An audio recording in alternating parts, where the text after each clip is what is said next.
Hello and welcome back to my channel. My name is Anna and today I've been bringing you some magic in your life for books. So, summer is finally here. Well, not for another month, but we already have warm temperatures even though we're going to have white snow on Saturday. Yay for Canada! Woo! I'm so done with snow. It's fine because we didn't really have snow at the early stages of December and November. So Mother Nature's coming back to bite us in the butt. So thanks, Mother Nature. She decided to be a woman. Anyway, so we have a few books for a lot of magic if you want to read for your summertime.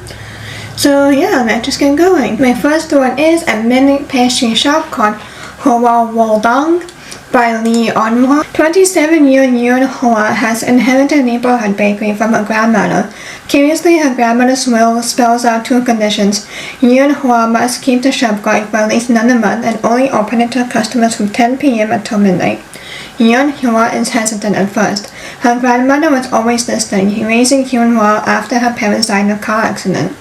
But she agrees to the terms, hoping that running the bakery will help her to finally understand her grandmother after all these years. Yun Hua soon learns that the Hoa Wodong, the name means Flower Moon Temple, is not an ordinary desert shop. The customers who arrive late at night are spirits. They are to attend to unfinished business before being reincarnated. The sweets they craved hold some deep significance in their early earthly lives, and they expect Yun Hua to meet their request as her grandmother did. When each customer who arrives, Yun Hua learns which special desserts live in their memories and will help them on their way.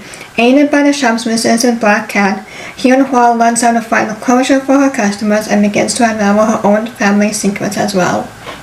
That sounds really cozy actually. So this is still like a little bit heavier side because it is a fantasy. It's Honey in Her Veins by Ruth McKell. I believe I kind of talked about this for April releases, I believe, but it's still a good book that I really like to read soon. Arthur Conan Doyle desperately wants to free himself from the monster inhabiting his mind. Instead, he is rapidly losing control of it following his mother's death. In a last-ditch effort to feel whole again and to lay his mother's memory to rest, Arthur decides to return to the quiet bee farm he once called home, hoping the sacred honey can heal him in more ways than one. Years ago, Eva Maru's flower magic caused a terrible accident, harming her father in the process. Now she's desperate to find a way to heal him, but her attempts only seem to do the opposite. If she could just learn to control her magic, she might be able to save her father and leave the past behind. When Arthur returns to town looking for absolution, Eva once again loses control of her magic, putting everyone she loves in danger. Together, the pair decides to trek to the source of her family's magic to find a cure for both Arthur and her father. But there's a mysterious ghost haunting the forest, and it won't let Arthur and Eva leave the woods without confronting the secrets of the past. My next one is The Midnight Carousel by Fraser Saeed McLean. Come children from far and near, come choose your steed, your galloping knights, to enjoy the fun of the carousel. 1920 Chicago. Mary C. Marlowe has come to America for a fresh start. After discovering an antique fairground carousel, she is seized by the idea of running a glittering amusement park. But little does she know that the wondrous object had a sinister past of its own. Paris. A decade ago, fairgoers inexplicably vanished riding an extraordinary carousel, and Detective Lauren Bissett closed the case with a suspect behind bars. So when rumors of fresh disappearances in Chicago, also linked to a carousel, make their way across the Atlantic, Lauren sets out for new answers to an old mystery. Macy's and Lauren both hold clues to this dark puzzle, but can he piece it together before the carousel claims someone else? So this is actually number 4 of S.J. Jones' Guardians of Dawn. Oh hello, I'm over here. Okay, hi. So this is Suwa and the final entry in the Guardian of Dawn series. Min Suwa has always longed to see the greater world outside the small cloistered convent in which she was raised, hidden there for her safety.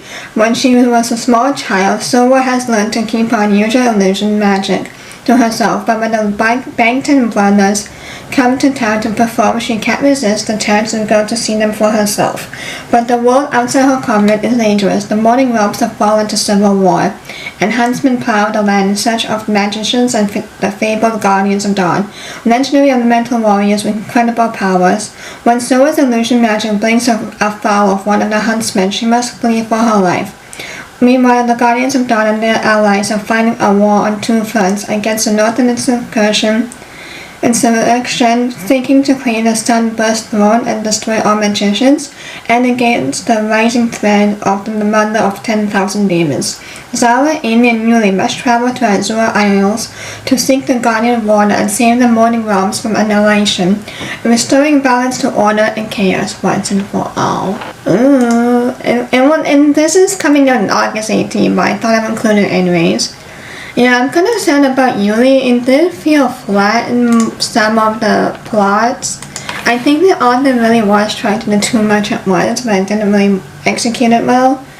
But, this one, I know Yuli did came out on my birthday, August 19, but Silver actually comes out on August 18. Oh, that's cool. I don't know, I just like that. But yeah, we shall see how the ending goes for Silver. My next one is A Bright Heart by Kate Shinelli. What if you could avenge your own murder? A brilliant young woman gets a second chance at life. Ming-Shin outsmarted three princes to help the man she loved become king, but she doesn't see Ren's betrayal coming, not until she's lying in a pool of her own blood on the palace steps. As she's dying, Ming-Shin makes a desperate plea to the gods to turn back time and give her a chance to make things right. Ming-Shin wakes up 2 years earlier, her prayer granted, and swears two things. Ren will never become king and she will never fall in love again. But the timeline in this life has changed, and the dignitary gifted with dark magic is threatening her kingdom's peace, and Ren's thirst for power runs deeper than Ming-Shin could ever have imagined. She finds herself allying with Jie, another contender for the throne. Ming-Shin knows better than anyone not to give her heart to a prince, but in the viper's nest of the royal court, she and Jie prove a phenomenal team. Can Ming-Shin avert the catastrophe of her past by once again learning to trust and maybe even love? My next book is The Enchanted Lives of Celeste Asteroids by Ryan Gerald. Once Celeste Asteroid had dreams of being an artist, but when the creative elite of Paris dashed his plans, she turned her talents to forgery and coins. She and the Enchantresses, her two fellow thieves and best friends, see Paris as a rich hunting ground for marks. Yet even though the Heiner Imperial Line Chance cemetery is bursting with frogs, Celeste cannot rest. There's always more to take, and the more blood she has begun to cough into her handkerchief means her time is running out. But everything changes when she encounters Rafe, a mysterious and beautiful stranger who leads her to Enchanted Salon, a place where artists can bring wondrous imaginations to life. Celeste is captivated by this establishment and learns of the existence of magical Paris, hidden in the pockets and allies of the ordinary world if only one knows where to look. My next book is The Hexologist by Josiah Bancroft. The Hexologist Z and Warren Bowlby are quite accustomed to helping desperate clients with the bugbears of city life, aided by hexes and a bag of charm relics. The Ribleys have recovered children abducted by chimney rats, removed infestations of Bob Norse incubi, and ventured into the great plains of the unmade to soothe the troubled ghost. Well acquainted with the weird, and they never shy away from a challenging case. But when they are approached by the royal secretary and told the king pleads to be baked into a cake, going so far as to wedge himself inside a lit oven, the Weebleys soon find themselves embroiled in a mystery that could very well see the nation turn on its head. The effort to expose the royal secret buried under 40 years of lies brings them nose to nose with a violent anti-royalist gang, obnoxious ghouls, alchemists who draw their power from a hell-like dimension, and a bookish dragon who only occasionally eats people. Well, that sounds lovely. Armed with a love toughened by adversity and a stick of chalk that can conjure light from the darkness, hope from the hopeless, is a Warren Ribley ready for a case that will test every spell, silk, and odd magical artifacts in a considerable bag of tricks. My next book is No Season But the Summer by Matilda Layson. Spring and summer are my mother's time, autumn and winter are my husband's, what is left for me? Persephone spent 6 months of the year under the ground with her husband, king of the dead, and 6 months on earth with her mother, goddess of the harvest, and has been this way for 9,000 years since the deal was struck. but when she resurfaces this spring, something is different. Rains lash the land, crops grow out of season or not at all, and there are people trying to build a road through the woods, and her mother does not seem able to stop them. The natural world is changing rapidly, and even the gods have lost control.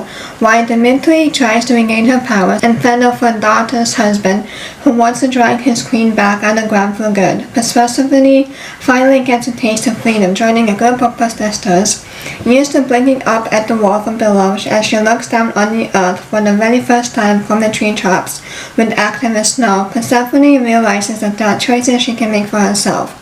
But what will these choices mean for her mother, her husband, and for the new shoots of life inside her? My next book is Sophie and the Bone Song by Adrienne Tooley.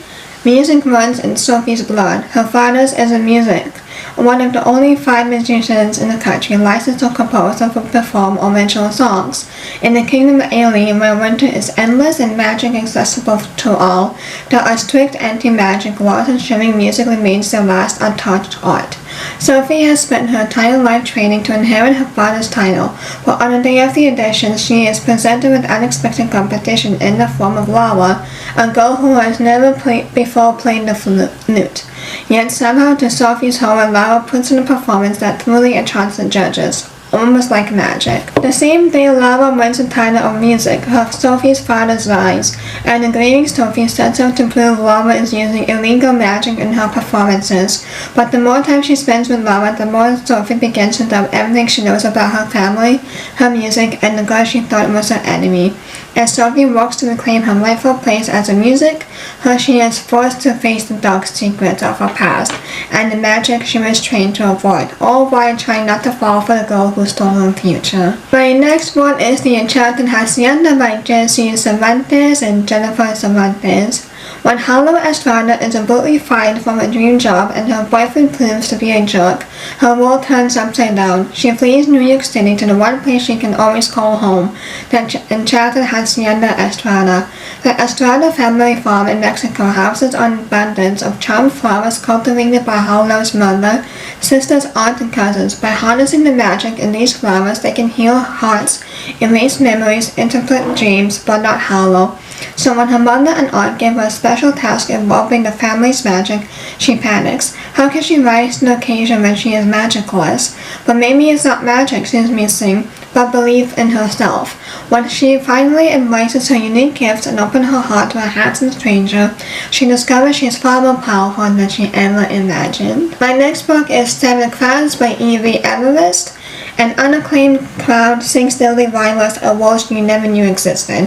16-year-old Anna is a waitress, foster kid, and liar. She might also be the sole heir to a crown on another planet, a crown she never asked for or even wanted. 1 year after her mom's death, Anna discovers her mom's biggest secret. She was a political refugee from a planet called Bellaton. Anna's family was one of 7 that ruled before they were picked off one by one. Now with assassins after her, Anna could be next. With the help of a dazzling array of friends and enemies, Anna must discover her magical gift, or risk being named an imposter. We're almost done. My next one is Incarnation of Shadow and Light by S.A. Christensen. In the kingdom of Rachel, only a handful of people known as incarnate can use magic. Equally feared and respected, they are revered as saints and indulged as gods, but the sudden death of Rachel's ruler unleashes a power struggle between 4 incarnate, each seeking power to fulfill their own desires. Gabriel, a charismatic socialite who takes darker path to avoid slipping back into powerlessness. Zoe, the daughter of a disgraced merchant determined to carve a new path for her life. Nicholas, an exiled prince trying to escape the ghost of his past. Trilogy, an assassin who will stop at nothing until she sees the adoration she has always been denied. And fighting and betrayal run rampant as each becomes worse than their problems in order to solve them. Alright, my last book is number 2 of Wick's of Wings of Pixie Hollow. The first one was Wings of Starlight, which I quite enjoyed.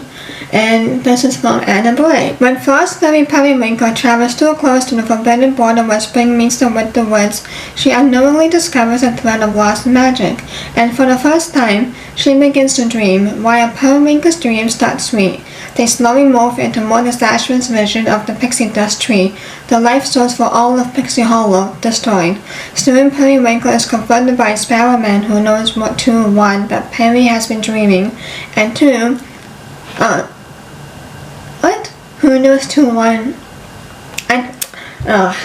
knows one, that Perry has been dreaming, and two, that the winter woods is in terrible danger. Then thin-waving handsome stranger introduced himself as Weaver, claiming to be a dream talent, the last of his kind. There's a chance he can spin Periwinkle's dreams into dream thread, which could protect the pixie dust tree, but to do so they will have to embark on a quest to find a magic spindle and scissors in the legendary lost fairy workshops of Dreamland Talent's past. Perry begins a reluctant journey with Weaver through the uncharted heart of the winter woods.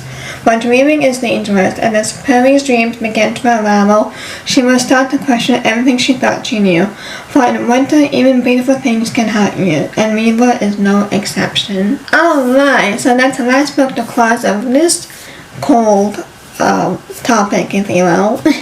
Well, let me know what magical books you're excited to read. Please like, comment, and subscribe so you know if I never tell you post. I will see you on my next one. Bye!